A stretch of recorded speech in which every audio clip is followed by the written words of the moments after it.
As Sadhguru, we should also look at some hard facts within our country. There are about 3.5 lakhs of crimes committed against women every year. And of course, more than half of them are domestic violences in certain families where women are respected very well, as you said. The boys are taught to treat them with respect from the very childhood. But then despite all that, there are these huge crimes committed and most of them go unreported.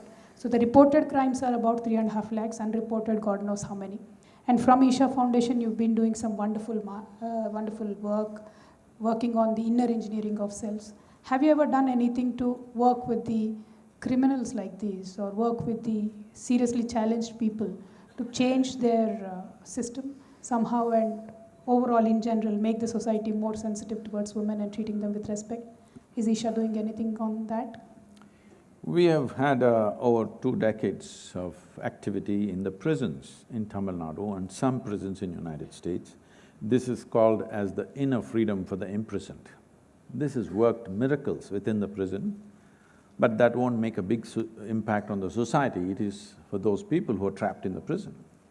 But before labeling people as criminals and rapists and this and that, we must understand this. I want you to look at this sensitively. See, whether it's a male or a female, at a certain stage in their life, there is a certain hormonal influence and there are certain things happening. Knowing this or whichever way, in the past we arranged it like this: by the time 15, 16, a girl starts getting married or at least starts telling her, this is your man, this is what is going to happen to you, the boy starts looking at it from 16 and 18, 19, 20, he gets married. Today, because of our educational systems and the world structure itself is like that, girls are on an average in India getting married at 21, 22, boys are getting married at 26, 27, many of them are crossing 30 before they get married. Leave the educated and well-to-do, they may find some solutions for themselves. But the larger population, there's a huge migration happening from the village to the city. If this young boy who is a little, he knows a bit of… he knows how to connect two wires, means he's an electrician, he comes to the city. And he knows little carpentry, he comes to the city. A 17, 18-year-old boy comes to the city, which is a strange world, a brutal world. Don't think it's not brutal for a man. It's very brutal out there. When he comes from the village to the city, he's battered, he's thrashed, he's misused, everything happens to him also. Now, if he was in the village, his mother, his mousie, his somebody was constantly telling him, hey, you must marry this girl, you must marry that girl. I'm telling you, just a thought settles many things, that tomorrow or day after or next year I'm going to get married.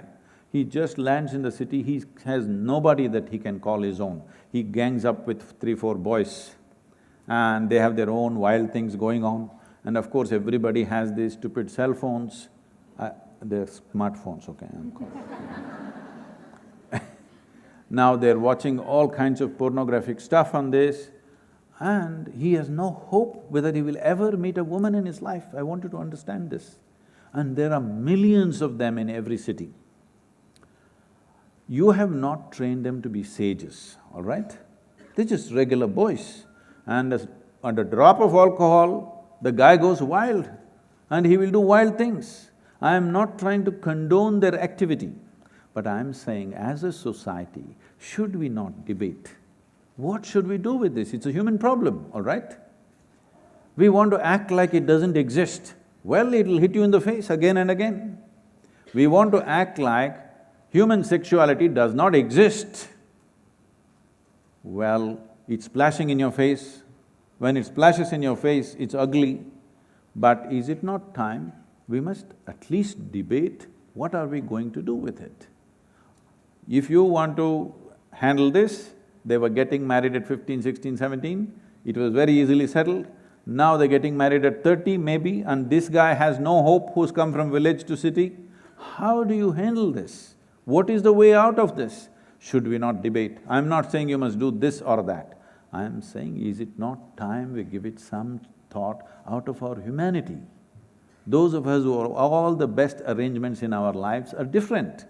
These people who just to earn a living, they come from maybe poor, but comfortable atmosphere of the village to the harsh atmosphere of the city without any family support or anything, how do you handle these guys? You want to put them in concentration camps? Or do you want to provide them some kind of life? This is something you have to decide, isn't it? At least we must be willing to debate. Every time a terrible rape happens, we all scream and then we settle down after 3 days and go about our business. No, it's time to address it. How are we going to handle the hormonal tendencies of both male and female in this country? Because they're not getting married before 18. It's a crime. It's not just that they're not getting married, it is a crime to get married. If it is a crime, what is the solution? So that people can conduct their lives in a more sane manner, isn't it? It is something we must address. True, more than the reactive measures that the governments usually take up once the crime is committed, the proactive measures to somehow cut this down and work with the society is what we should largely be looking at. I totally agree with that. And I truly appreciate the work of Isha Foundation, where you have taken up rural rejuvenation, which kind of cuts down the migration into cities and makes more happy living for the people in the rural segments. These are wonderful initiatives. This is a simple thing, let me tell you. You must do this in Telangana because it's in your hands. I'm telling you, in every village, at least reasonable, let's say 5,000–10,000 population village, you must build multiplexes, cinema multiplexes with maybe just 80–100 seats per theatre. Just for this, a whole lot of people are coming to city, just know this. If you build a multiplex in the village and 5 just released movies are going on, believe me, they will stay right there, many of them. Very true. We are already doing that, sir. In all the block headquarters, in the bus stands, we are already building multiplexes. This may look frivolous, but I'm telling you this is important. It is a serious issue, and there needs to be some social life existing there as well. So that is why the government has taken up this stand, and we're doing that currently. Sports complex, multiplex. Yes.